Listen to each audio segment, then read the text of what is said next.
चलिए बात कर लेते हैं टेस्ला के बारे में। तो भारत के लोग काफी समय से और बेसब्री के साथ भारत में टेस्ला के आने का इंतजार तो कर ही रहे हैं, लेकिन अब उनका इंतजार थोड़ा सा और बढ़ने जा रहा है। बता दें कि अमेरिकी इलेक्ट्रिक कार निर्माता कंपनी टेस्ला की इलेक्ट्रिक कारों का इंतजार भारतीयों को काफी लंबे समय से है, लेकिन ऐसा मालूम हो रहा है कि इंतजार और भी लंबा खींचेगा, क्योंकि बीते दिनों जब टेस्ला प्रमुख एलन मस्क ने भारत दौरे की बात कही तो लगा कि जल्द ही भारतीय रास्तों पर टेस्ला की कारें फर्राटे भरती नजर आएंगी। लेकिन बाद में एलन मस्क ने भारत दौरे को रद्द करते हुए आगे बढ़ा दिया।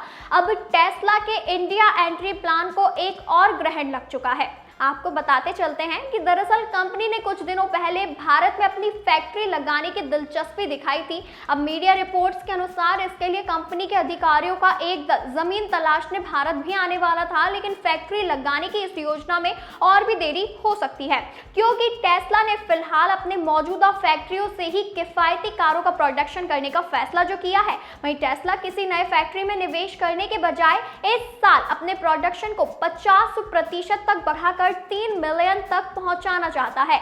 अब ऐसे में निवेशकों ने टेस्ला के इस फैसले का स्वागत भी किया है, जिससे कंपनी ने तिमाही नतीजों के फाइनेंशियल टारगेट से कम रहने के बावजूद टेस्ला के शेयरों में आफ्टर आवर्स ट्रेडिंग में 12% की बढ़ोतरी देखी गई है। इवॉल्व ETF के मुख्य निवेशक अधिकारी इलियट जॉनसन, जो टेस्ला और अन्य EV निर्माताओं में निवेश करते हैं, उन्होंने टेस्ला के इस निर्णय को सही भी ठहराया है। बताते चले कि कुछ दिनों पहले रॉयटर्स की एक रिपोर्ट में सूत्रों के हवाले से बताया गया था कि टेस्ला ने जर्मनी के प्लांट में राइट हैंड ड्राइव यानी RHD वाली कारों का प्रोडक्शन शुरू कर दिया है। अब उनमें से कुछ कारों का टेस्टिंग के दौरान स्पॉट भी किया गया था। रिपोर्ट में बताया गया था कि टेस्ला इन कारों को भारतीय बाजार में एक्सपोर्ट करेगी। यदि सब कुछ सही रहता तो इस साल के अंत तक टेस्ला की कारें इंडियन रोड पर फर्राटा भरती नजर आएंगी। वहीं टेस्ला ने हाल ही में अपने नए प्लांट के लिए 2-3 बिलियन डॉलर के निवेश कर ऐलान कर दिया था।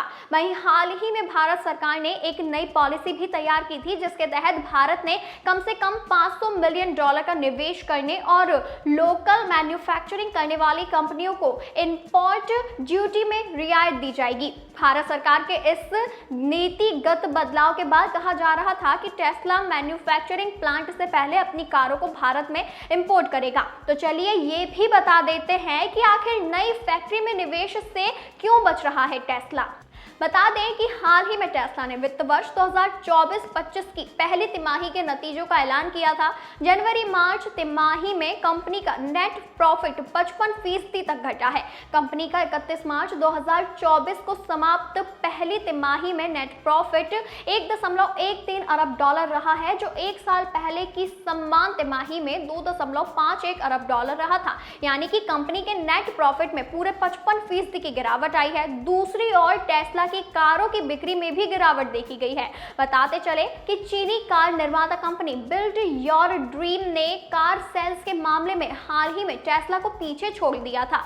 जनवरी महीने में BYD ने ऐलान किया था कि कंपनी ने 2023 के अंतिम तिमाही में 5,26,000 यूनिट्स इलेक्ट्रिक कारों की बिक्री की थी। वहीं टेस्ला ने इस दौरान केवल 4,84,500 यूनिट्स वाहन ही बेचे थे। हालांकि पूरे साल की बिक्री में टेस्ला आगे ही रहा है। तो वहीं ये एक छोटी सी जानकारी थी टेस्ला लवर्स के लिए। अब आगे आपको ये भी बता देंगे कि टेस्ला का निवेश भारत में कब होने जा रहा है और कब एलन मस्क भारत में अपनी टेस्ला के साथ एंट्री लेंगे।